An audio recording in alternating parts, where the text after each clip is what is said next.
Hello everyone and welcome to this exchange. The title of this exchange is Jisc 5 Reducing Energy Costs in IT. It will last approximately 60 minutes with about 40 minutes worth of content and then time for questions at the end. Thank you for registering and thanks also to today's speakers. We have Rob Bristow from Jisc, Peter James from HEPI and Paul Hazley from the University of Cambridge. My name's Emma and I'm the Member Events and Communities Officer here at the EAUC. As you know, the EAUC delivered the Sustainability Exchange, which was initially a funded project from HEPI and led by Staffordshire University. So what are exchanges? Exchanges are free lunchtime webinars based on a range of sustainability topics. Anyone can present them. If you'd just like to get in touch with us at sustainabilityexchange@eauc.org.uk or myself. Just a little bit of housekeeping to go over now. I'm hoping that everybody can hear okay. I have muted you all just to avoid background noise so that you can hear as clearly as possible. If you have any issues hearing at any point during this exchange, please could you just use the chat box to send me a message saying so and I'll try and figure the problem out. Hopefully most of you have working microphones. Don't worry if you don't, as you'll still have a chance to ask any questions at the end by using the chat box at the bottom of the screen there. And I can read them aloud for you. This webinar is being recorded, so you can view it again or share it with colleagues. It will be made available on the Sustainability Exchange with the presentations and any other resources a few hours after the exchange has ended. You'll also be sent a short survey to gain your feedback, and please take time to do this as it helps both yourself and us at EAUC. Okay, so that's all from me now. Thank you, and I'll pass over to Rob. Well, good morning, everybody. Do let us know if you can't hear me clearly. Trouble connecting with the computer. I'm using an iPad to do this, but hopefully it'll work well. As Emma said, I'm from Jisc. I was a Green IT Program Manager for this work, the Green IT work, which has led to this outcomes around the cost of energy. So, Emma, could you advance the slide? Thank you. What is this? For those of you who don't, we are the, claim to be anyway, UK's expert on digital technology research, which covers an awful lot. We're now a registered charity and formed ourselves over the last couple of years, and have that sort of mission statement. Things you may be aware of that we do, the organic network, there's probably lots of you listening to this. Access to scholarly resources, we reckon we save about over £75 million of the sector each year just in that. Guidance on learning, teaching, etc., as well as support for research in the back office, which is kind of where we are now. And I think the other really do is the leadership and the bringing of people together. Again, here we are today. Emma, if you could move on again, thank you. So just in Green IT, I've been working in this space for a number of years. Some of you, I've put the names on the people joining, I think have been part of this program. So what we wanted to do was two things, really, to reduce the environmental impact of ICD. So the 2% that banded around, I think the carbon emissions from procurement use, the energy use, but also I think the other 98% called the use of ICD and related technologies to drive environmental performance improvement across the camp. And some of our other webinars are on that subject, on that sort of second aim. We're now kind of bringing this to a close in a formal way. So these webinars are a way of summarising some of the key stuff we think we've discovered. But the work will go forward with the sort of wider efficient agenda, which I think is both great. So next slide with Emma. Thank you. So I'm not going to say too much about this. I don't want to steal the thunder,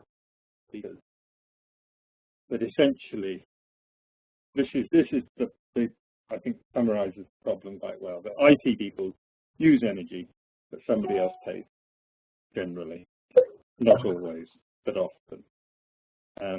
So you get a bit of it, you plug it in, somebody else fixes it up. Sometimes that's one bill for the whole camp, and nobody has a clue what's using what. And although metering, sub-metering stuff is being put in, it's all hard, and retrofitting it particularly is difficult, as people have discovered. So the central conundrum is, if you're the IT director and think, well, I'll invest some money in improving the energy efficiency of what I do, your colleague, the estates director, just or probably doesn't even see the efficiency.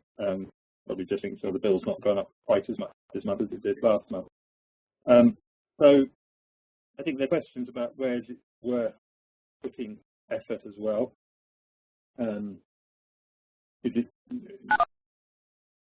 for targeted initiatives to reduce some of the heavy hitters in energy use, like the data center? I think is quite relevant here.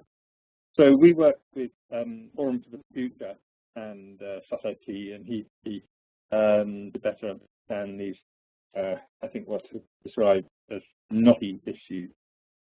So that really, I hope, I'll find out a bit more about more sunshine. So if you just one more slide, Emma, thank you. So we'll now hear from Professor Peter James. Peter is Professor of Environmental Management at the University of Bradford, and has worked with us for many years on green IT and sustainability initiatives, including SUS-IT and the REXO, the Responsibility Energy Cost Project, which this webinar is really about. And we're also going to, we're very fortunate to have Paul Hasley, who's Energy Manager at the University of Cambridge. And sorry, I didn't finish that slide off, did I? Paul has been responsible for ... and I'm sure he'll tell us. But Paul has sort of, I think, some useful experience in how to change things on the ground. And I think from the point of view of an institution, it's always clear that. So I'm going to now hand over to Peter, who will speak first, and then we'll hear from Paul.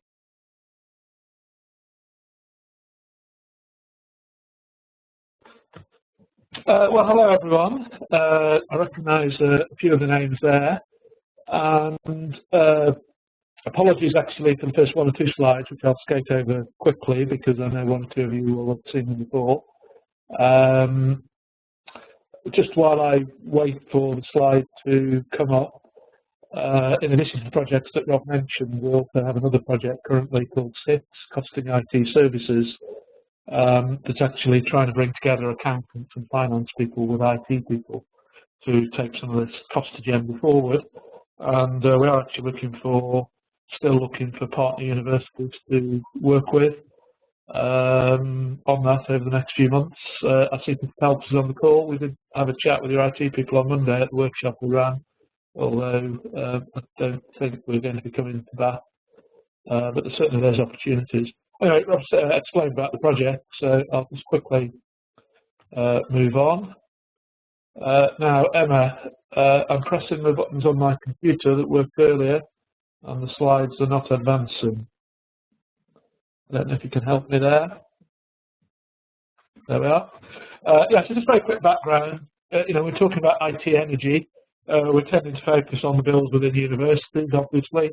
But we do need just to remind ourselves there's a lot of energy, carbon, environmental impact in the whole IT supply chain. One of the debates that's often had is what's the balance between the production side, the upstream side, and the actual use side of IT equipment.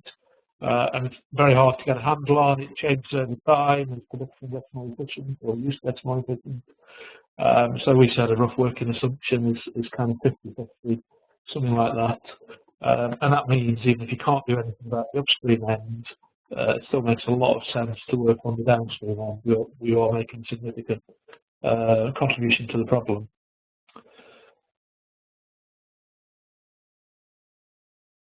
I'm still having trouble actually, Emma, clicking through. I see your message here. I'm not quite sure which arrows you're referring to.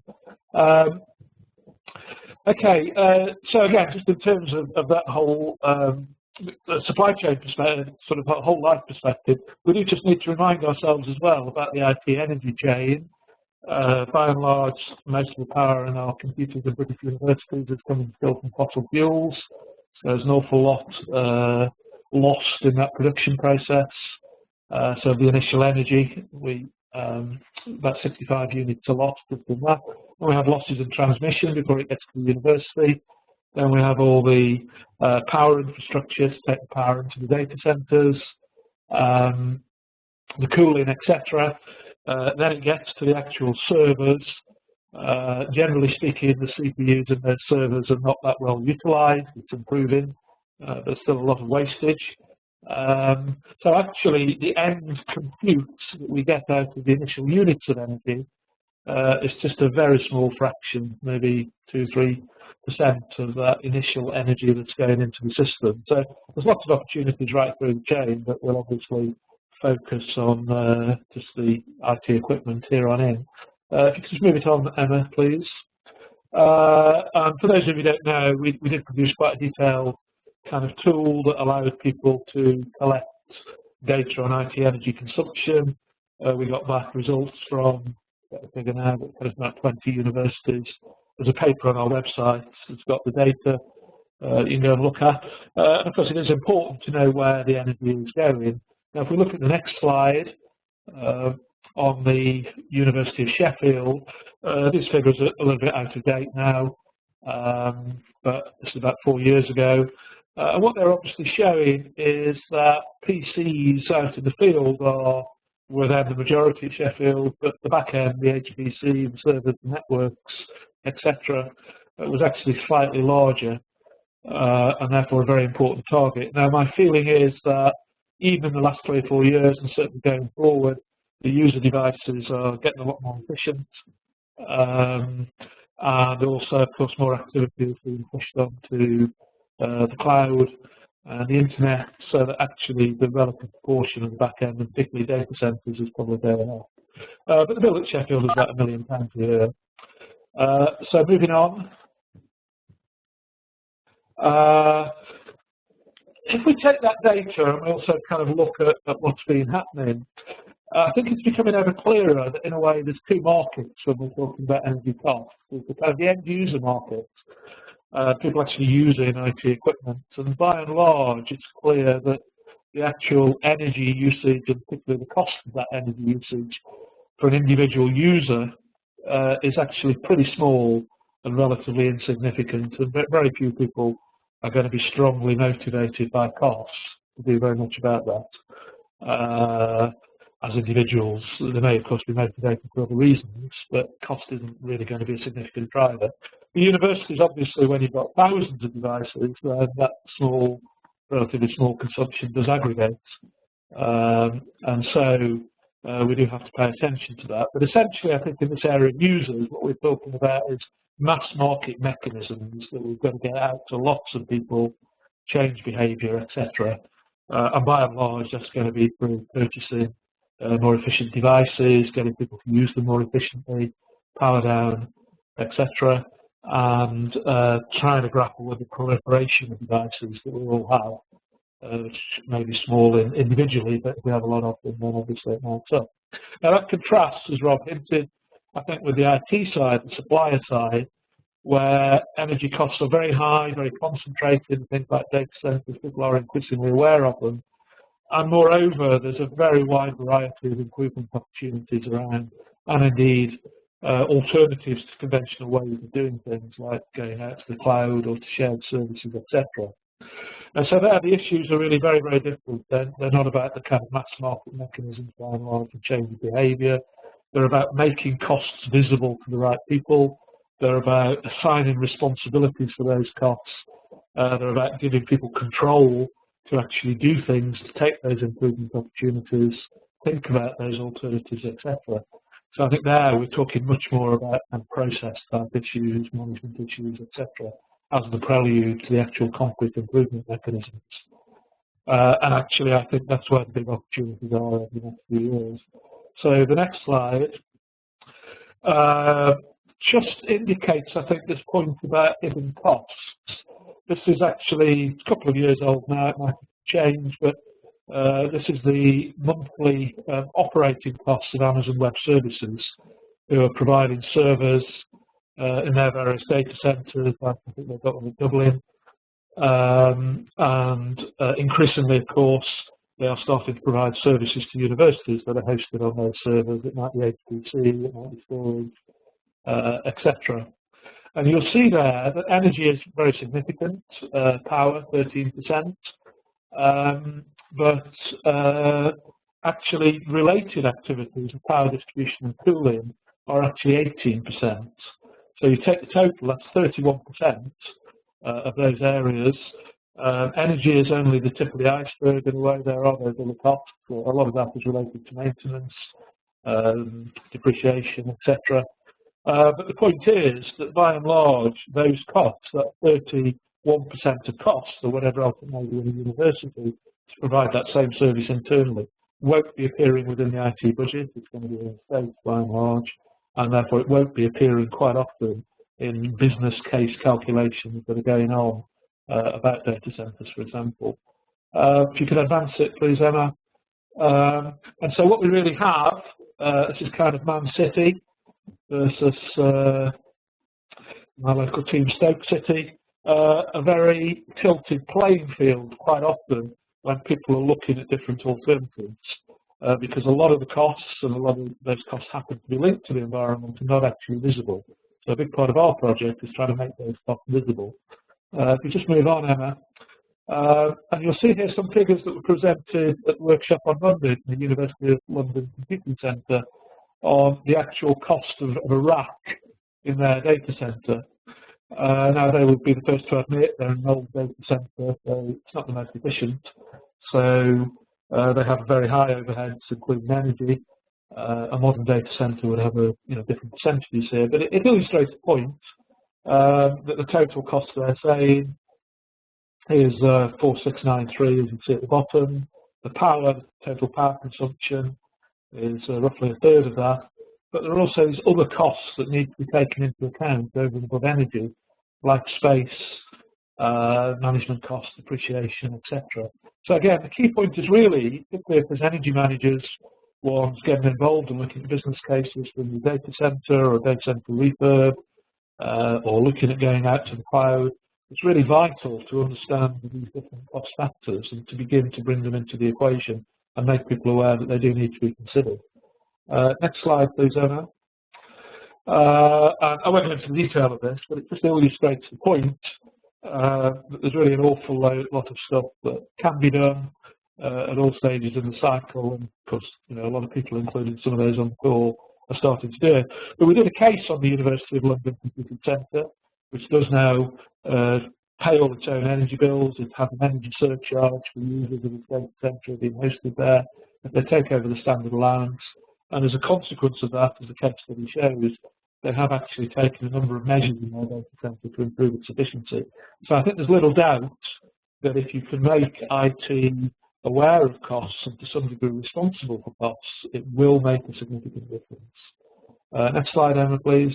Final slide. And so the question is, of course, how do you begin to bring these costs into IT thinking, and particularly on the supply side? And in the Repso papers, we talk first of all about actually doing what universities are supposed to be doing, required to do by HEFC, which is actually do some proper full economic costing.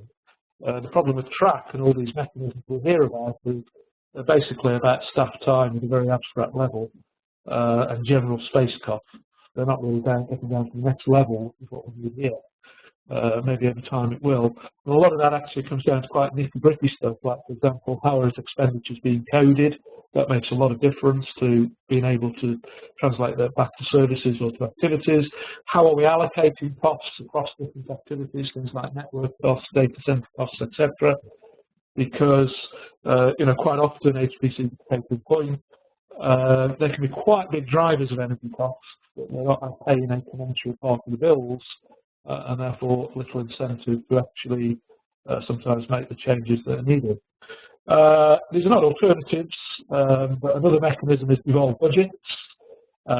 We all know the problems with devolved budgets, but I think at the data centre level, I think more universities should be trying to find mechanisms to make data centres, in particular, more responsible for their own energy costs.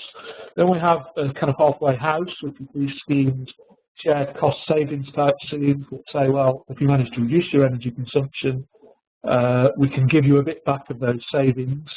And that really is the kind of scheme that Paul Hasley will be talking about in a moment at Cambridge, where it's been very successful. We can do much more in terms of whole life costing, of making sure that people are looking at appropriate lifetime, so factoring in, for example, changes in energy costs over the next few years. They're factoring in some of the other costs that are energy related, like possibly the need to replace capital equipment, etc., cooling and power supply. But underneath a lot of this is actually we need the cost data, but in order quite often to have the cost data, it's very useful to have the energy data and vice versa. We do need a lot more measurement and metering. Now, I think one of the interesting things in this area is the growing amount of information that you no longer need to meter, that you can actually be pulling off equipment, either at the whole data center level, for example, the rack level, or individual server level, taking it directly from the software. So again, quite a lot of progress in this area, but a lot of the challenge here, I think, particularly on the supply side, is getting the dialogue between energy, environment, and energy more people around some of these issues. And there I'll leave it. Thank you.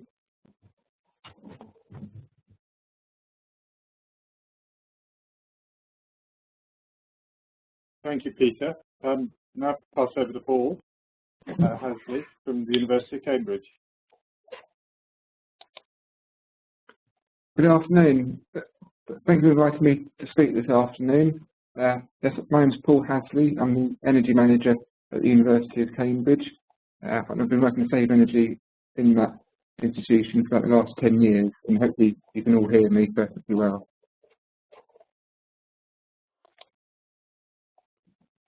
So, talking about greening IT at Cambridge University, the idea of the scheme that I'll be talking about in this presentation was how to bring the cost of energy closer to those using it. As Peter mentioned about full economic costing, that is quite problematic when it comes to trying to influence users about the cost or the running cost of their equipment.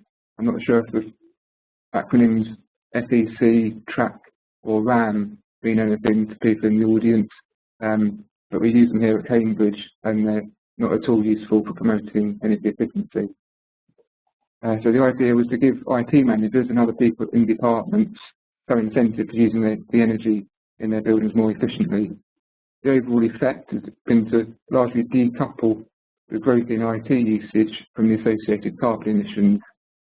And you'll see some graphs later that show how the underlying trend of growth has been effectively curbed.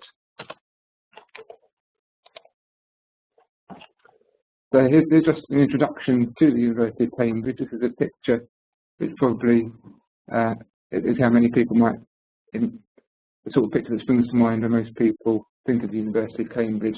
To an energy manager, it actually looks quite different. You'll see some slides later on. Here's the slide showing the rising energy costs.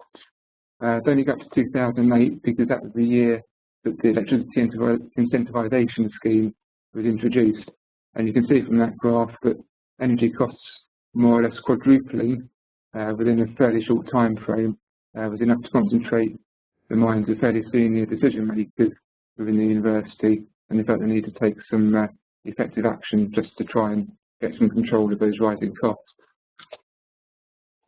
Part of the reason for the rising costs, of course, is rising energy prices, but certainly at Cambridge University, as I'm sure many other universities will recognise, the actual usage has been increasing steadily upwards as well. Perhaps this graph is not quite as steep as a football pitch in Peter's presentation, showing Manchester City's football ground, but it's still steep enough to be worrying, where you see electricity usage has more than doubled over a 15-year period since the 1990 baseline. And the reason we have such increasing energy usage isn't to do with those old historic buildings, very much at all. There's a nice picture there of the we call the old schools, Cambridge University, one of our more attractive listed buildings. But in energy or carbon terms, it's fairly trivial. It's been added onto this graph of the top 30, but it doesn't even make the top 30 energy users or carbon emitters as a department. The real issue is with those STEM subjects, which are science, technology, engineering, mathematics. But those subjects themselves require facilities of high energy demand, and a large portion of that energy relates to the energy used by IT and data centres and such like. So the electricity incentivisation scheme was brought in on the 1st of August 2008, so the beginning of the financial year for us in 0809. The original target was based on actual usage in 0607 plus an out of 3%. As you remember from the earlier graph of increasing energy usage, there's been a year-on-year rise in electricity usage, and that worked out to be an average of about 4% each and every year. So by taking a baseline of 0607 and adding 3%, that would have been in comparison to 4% year-on-year, so it's actually a 5% cut against business as usual. The original idea had been to have just a 5 or 10% cut against that actual usage in 0607, but when we presented the information to the relevant committees, they realised that would be completely unachievable. So the principle of the scheme is to have quite sharp financial incentives on departments. If they use more than their target, then they'll get a bill, and if they use less than their target, then they get a cheque back.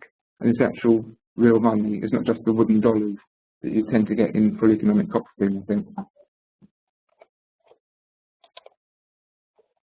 It's quite a challenge to implement such a scheme in an organisation like Cambridge University, not least because there are geographical issues. There are a large number of buildings spread in and around the city of Cambridge, and we've got a large number of buildings shared between different departments.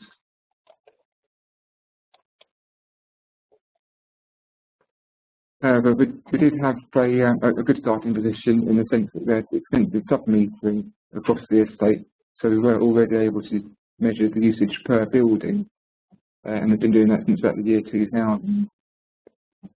To implement the scheme, we did set up a network of energy champions at the time. There was also a network of departmental environmental coordinators. Those two networks have since been merged into one network of environmental and energy coordinators in departments. We also made data available over the web to those contacts in departments, so they could get a better idea of how much energy their building was using and whether they were on track to achieve the target or not. And we developed some improved reporting tools on that web-based information, and also stepped up our efforts at communication and promotion. So as part of communicating how departments are doing, we produce these reports once a quarter, where we analyse all the energy usage data per department or per building, and then convert it into energy use per department. Where departments share a building, then we just share that electricity usage between them on a straight floor area basis. Although that does mean there could be inequalities where you might have more energy intensive departments, such as the STEM subject, sharing with less energy intensive departments. The purpose of incentivisation, that doesn't really matter, because all of the targets are based on historic usage. What matters is the change from one year to the next. So all departments within a building have a more or less equal and shared incentive to use less energy or to be penalised if they use more. And this is just one page out of the quarterly reports that are produced for departments and for the finance managers. This is the sort of reporting tool that was made available to staff within departments. It was a fairly low-cost add-on to the existing energy monitoring and targeting system that we had, and it does show energy usage per building. And as you can see, there's some quite detailed consumption information there, where they can see their energy usage hour by hour if necessary.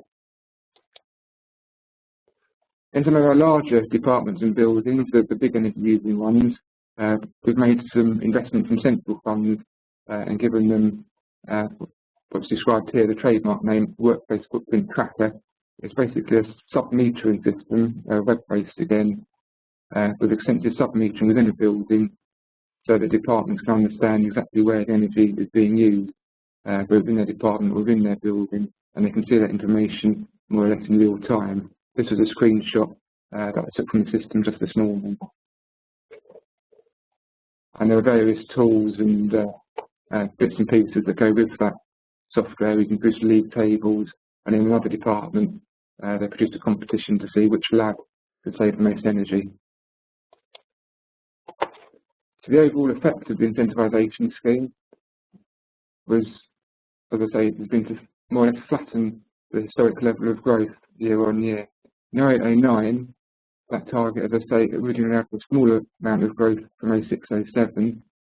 And if you remember the earlier graph of ever rising electricity usage, then that target for 09, 10 and 10, 11 had allowed for 2% growth every year. Historically, we're seeing 4% growth every year. So that target was quite ambitious to begin with, in halving the rate of growth annually. In actual fact, we've more than achieved the target of limiting growth and more or less eliminated it.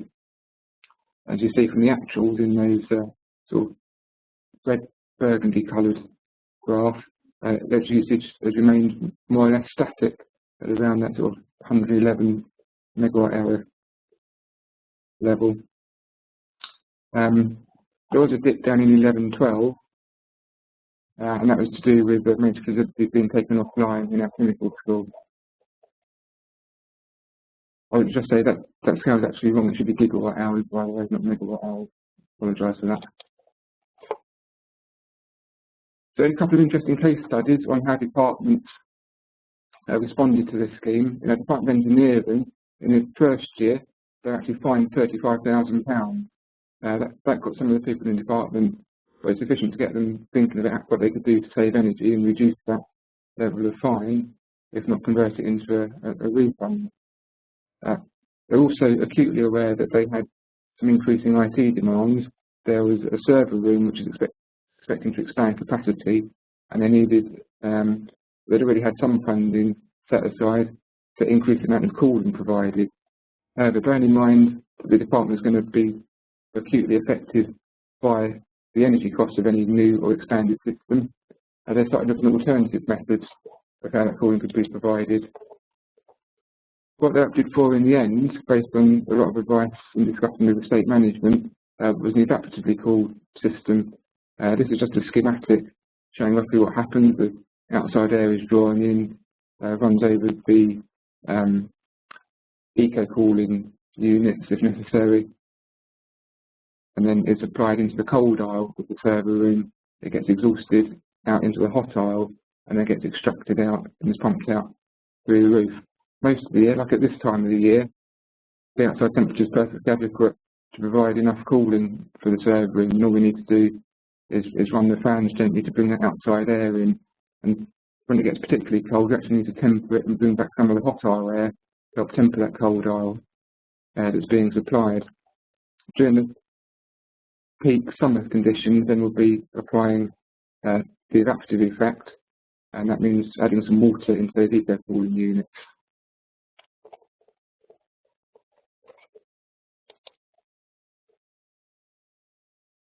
So having selected that eco-cooling system, evaporative cooling, one downside to that is it does need quite a lot of space.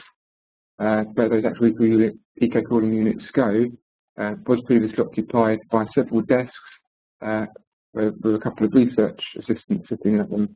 The department made an assessment and thought it's better to move them out of the way and hand the space over to effectively a plant room because of the energy saving benefits that would be realised.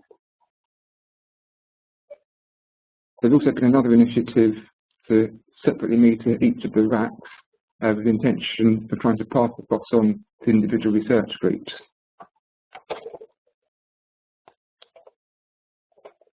And this was an interesting graph that shows how effective that evaporatively cooling system was. Although the overall energy usage was increasing slightly, that was mainly driven by the massive increase in the server power which was more than offset by a large reduction in the amount of energy required for cooling.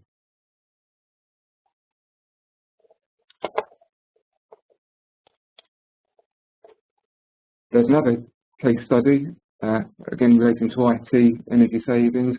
In the Department of Earth Sciences, they had what I would describe as a broom cupboard server room, and they'd seen their electricity usage pretty much double within a couple of years because of the increased energy demands from those servers. This is what it looked like when, as tends to happen in our organisation, when our research groups are very successful at attracting funding, which is good news generally for the university. But when they get the funding, they then want to spend it, but quite often spend it on some IT equipment, particularly servers. They need to plug those in somewhere, and then they'll find a room where they can go, and then it needs to be cooled. So what we had was the air conditioning unit, which I think you can see in the right-hand picture just above the door. That was working more or less flat out, just trying to keep that room down at a reasonable temperature.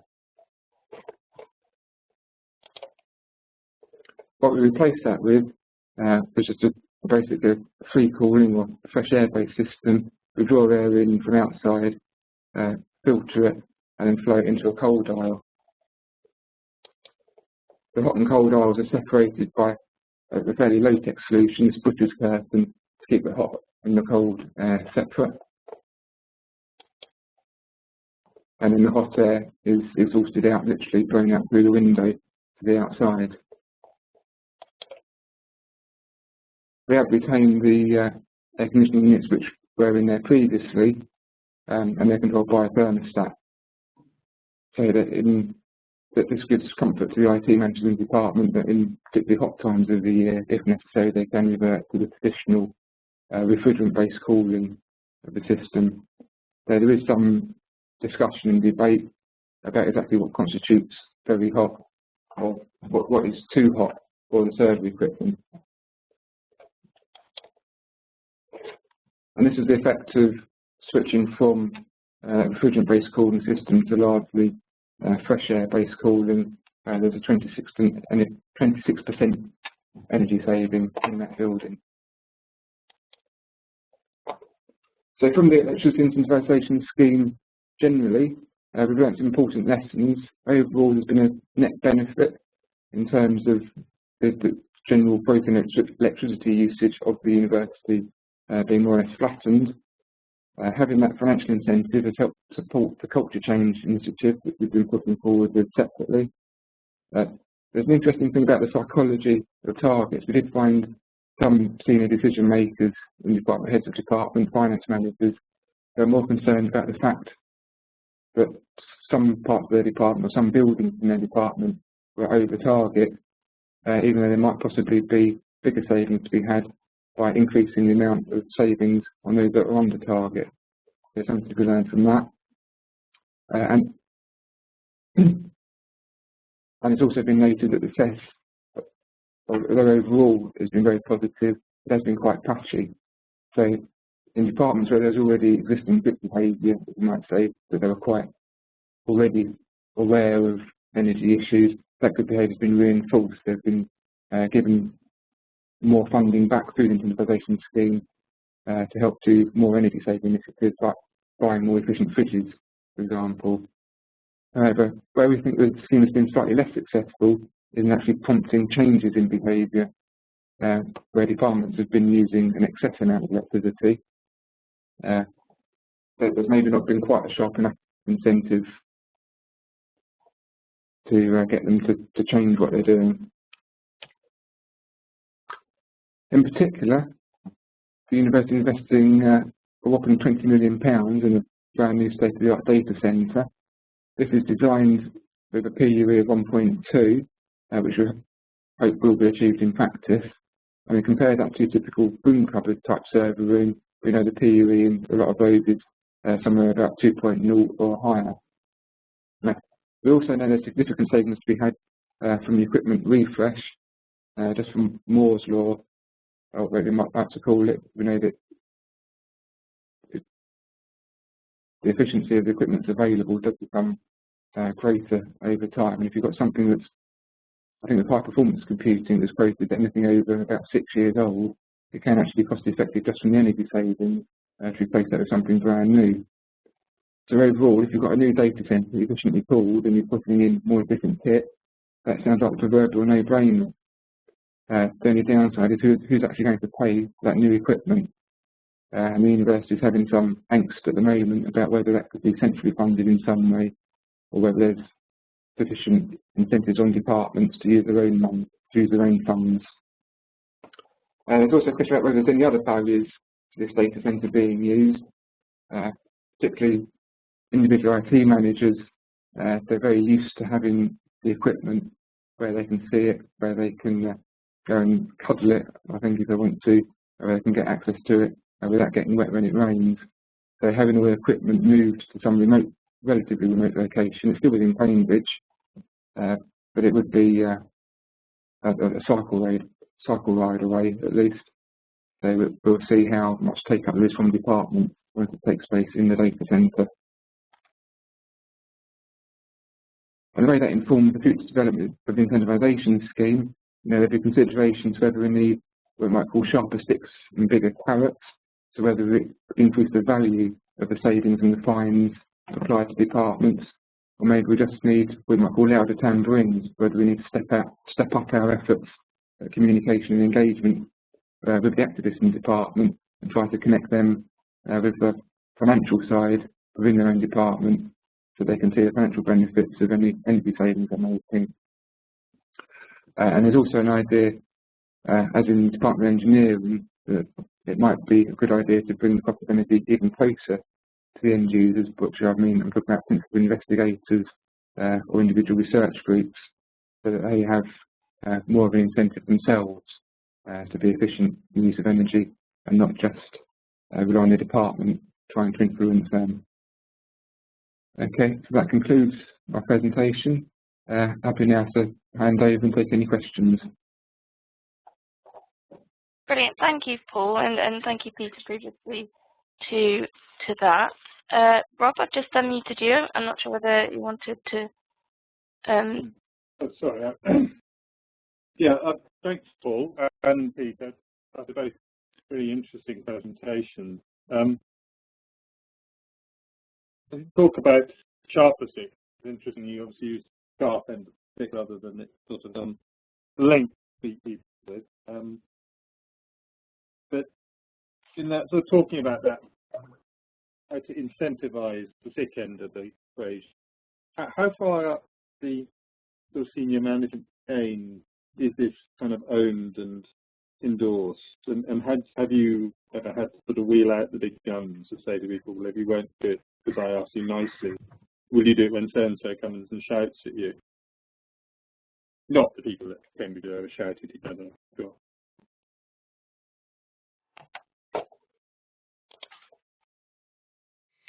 Okay, yeah, thanks for that question.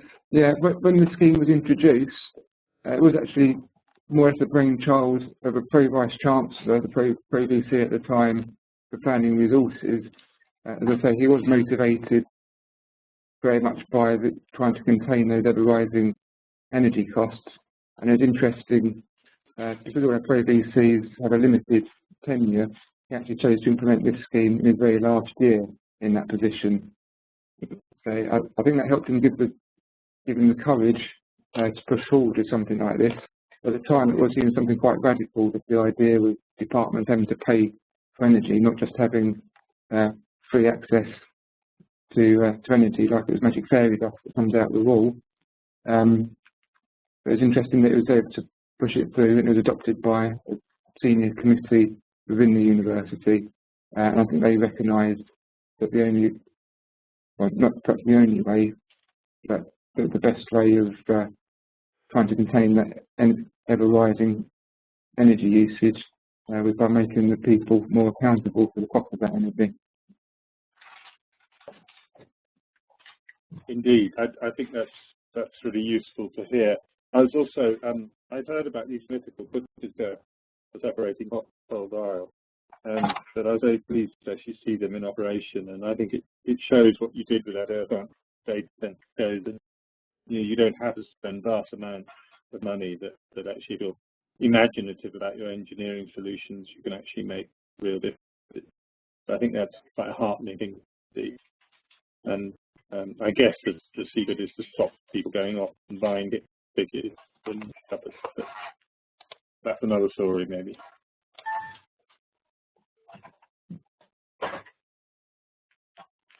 Brilliant, thanks, Rob.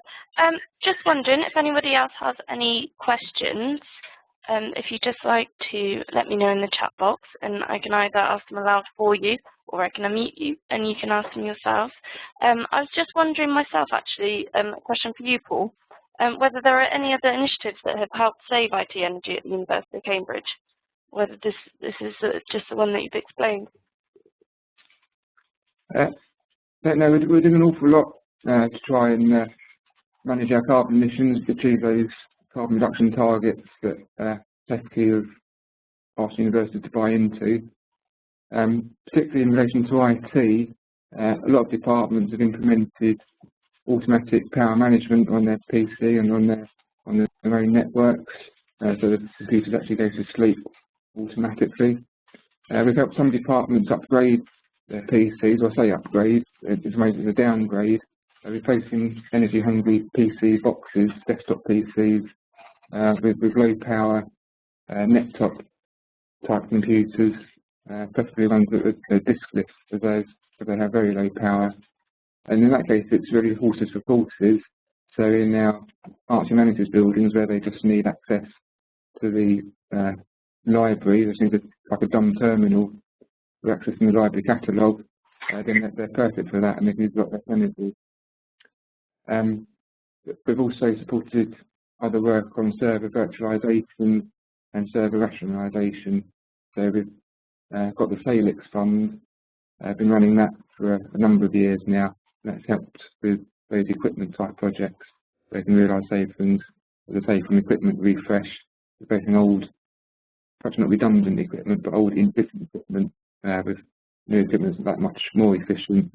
So if possible, virtualising at the same time to reduce the physical number of machines. Okay, thank you. Oh, brilliant. No, thank you. And presumably, Paul, if any of our other participants today wanted to find out a little bit more information, would you be willing to communicate with them by passing an email address on or anything? Yes, of course. I haven't put my email address on the slide, I don't think, but I'm happy to let that be circulated to any of the delegates. Lovely, that's fine. I can include your email address in the follow-up email that I send later on. That's okay. I've got a question here from Chris Dixon. He says, are central services such as central IT and library included in the scheme, and are they rewarded or punished in the same way, even though a large fraction or all of their energy is ultimately used by their service users in school and other administrative divisions? And how can this best be linked to driving the right low energy behaviour? Well, yeah, I guess that's a question for me, isn't it? Yeah, that's an interesting one. But we do have a certain amount of central facilities like that on the IT side, although IT generally at the university, like the departments themselves, is very much devolved down to a departmental level. So we have a lot of individual departmental IT networks. So we do have some facilities that provide a service across the university, but of those, there was one particular server room operated what they call the University Computing Service, and they did make the case quite strongly at the beginning of the scheme that they would be penalised for having provided an improved service to the rest of the university, and they thought that was unfair on them. The Pro Vice Chancellor at the time and the relevant committee heard that appeal and decided that that particular server room itself would be taken out of the scheme. We do include it in the reports for information. We don't actually apply charges on them. But that was one particular appeal, and that was with one particular department, if you like. And that only really accounts for about 1% of the total electricity budget that is included within the scheme. Perfect. Hopefully that's answered Chris's question. I think Peter as well. If you got a comment to say on that question. Yes. Hi there, Chris. I think this is where it comes down to what we're trying to achieve in kind of horses for courses. You know, Paul's scheme is a kind of a mass market scheme that is affecting IT generally, obviously indirectly by targeting the sort of general income of departments or faculties. And so the problem that Paul hit was that there was this concentrated lump of cost. And they were saying it's not fair in a way because we can't control it. Now, within the context of Paul's scheme, that's quite understandable. But the reality is, of course, they can control it. And this is where you get into the debate of kind of more focused approaches. Because if that server room had some level of responsibility for their own energy costs, so the level of benefit they could actually get from taking action was greater than it was in Paul's scheme, then I think it would have been a very different situation.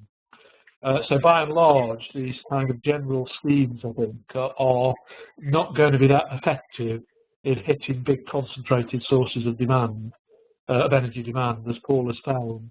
It's a question really of different mechanisms for those, and basically, as I say, getting some more direct relationship. It's actually saying to those places, you can get some benefit if you invest in significant improvements.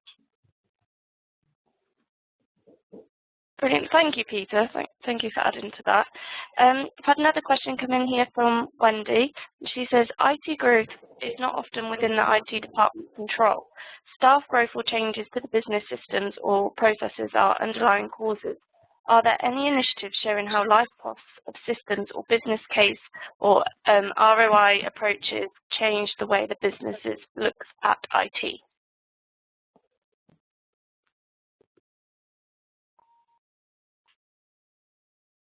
So Paul or Peter, sorry, do you have any comments on that? Well, if I heard the question correctly, you know, there's two different elements to it, aren't there? One is, particularly in a scheme like Paul's, you know, how do you allow for growth in numbers, etc., and take that into account?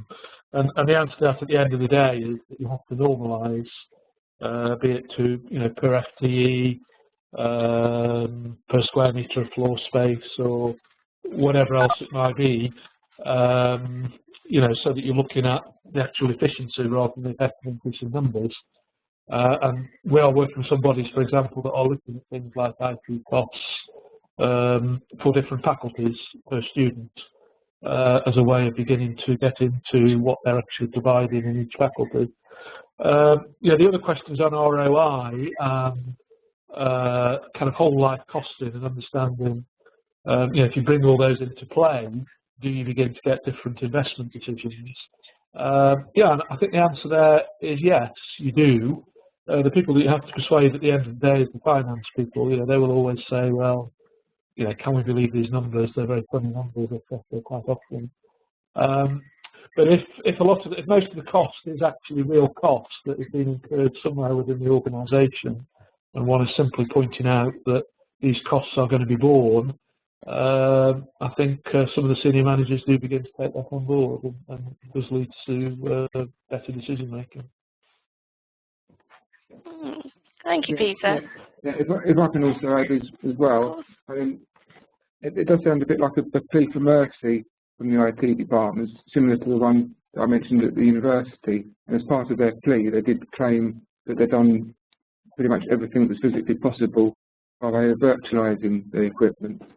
But what they hadn't done was consider alternative methods of cooling their equipment. And I do wonder if the department says, well, our IT energy use is growing, just to meet the growing demand, have they really done everything they can about virtualising their machines, rationalising the equipment? Are they running services that need to be run? Are they running it at times when it's not really required? But we've got an awful lot of software and systems that are available 24 hours a day, mainly for the administrative staff to make use of. I'm not really sure how many people actually log into their CAD systems at 3 o'clock on a Sunday morning, for example. So are the IT services really being used in a rational, cost-effective manner? And then have they considered those capital changes, relocating to a more efficient facility with better cooling, or at least implementing either free cooling with active cooling in the room where they are? I mean, it's unfortunate, a lot of server rooms tend to be in the middle of a building surrounded by other rooms, very difficult to get fresh air into them. And they tend to be in there because they're the sort of rooms that people don't really want as offices. But if they can take a more strategic view of what looks like a good location for a server room, then that can help reduce their energy usage and offset that growth in demand. Thank you, Paul. And Peter, did you have another comment? Well, yes, just Paul speaking, actually. Well, just first of all, if anyone didn't see it, I just posted a link to a case study we did on Paul's scheme in 2012, that may be of interest. But in the workshop we ran on Monday, actually, we had a presentation from Steve Bowes-Phipps of Hertfordshire, who, as some of you know, put in a very efficient data centre, and has also been doing a lot of detailed work on monitoring energy consumption in that data centre, working with the supplier. And actually on the Good Campus site, you'll see his presentation up there within the next day or so. But anyway, I was just struck by something that Steve said on Monday, which was basically we were looking at a new data centre, and as a result of the increased data we've now got, identifying further improvement opportunities and the measures we've already taken, like virtualisation and the opportunity to send some stuff out to the cloud, I'm beginning to think we won't need a new data centre. You know, so that's the scale of the potential benefit that can be here by really getting into these issues. Okay, brilliant. Thank you both. We've got time for one last question just before our hour is up, and I've had a question come in from Chris again. And first of all, he says thanks to Paul and Peter. He asks, what happens if the capital investment is handled by a separate area from school-level recurrent energy costs, e.g. if the state still pay the capital cost for double glazing, insulation, etc. How can the schools compel or incentivize them to invest in energy-saving initiatives to avoid a school fine? Yeah, I think that's a question for me again, isn't it? The Cambridge scheme. I'll answer how we dealt with that. Yes, there is central funds available for those types of measures, and in the early years of the scheme particularly, there's a lot of discussion between the departments and state management as to exactly whose responsibility it was as to why a particular building or department had exceeded their target. I think the purpose of the scheme is sort of twofold. One, it's just to promote general good practice and good housekeeping within departments, because they're meant to be taking the low-hanging fruit or the quick wins. But the other side of the scheme is to encourage schools and finance managers to invest their own funds into specific measures. So particularly where they've got control over plug loads, it's in the school's interest to spend their own money buying new, more efficient kit and dumping the old, inefficient kit. They now have that rational business case for taking that type of action, whereas before they had absolutely no incentive whatsoever to spend their own money on things that would save the university or that would make good sense for the university. I think the other point to note is that so far in the scheme, there has been some central investment in particular departments like engineering. The funding for that scheme did come from central funds, and in theory, it would have probably been more appropriate to reduce the department's target within the scheme in order that they didn't benefit for something that they've not spent their own money on. But because it was a sort of a pilot project and we were trying to keep the department well engaged, then we did allow them to keep the benefit of the energy savings, even though it was central funds that pay for it rather than their own funds. But going forward, we think that if there's energy savings achieved from action or funding made centrally, then that ought to result in a more challenging target for the department rather than just take all the benefit for themselves.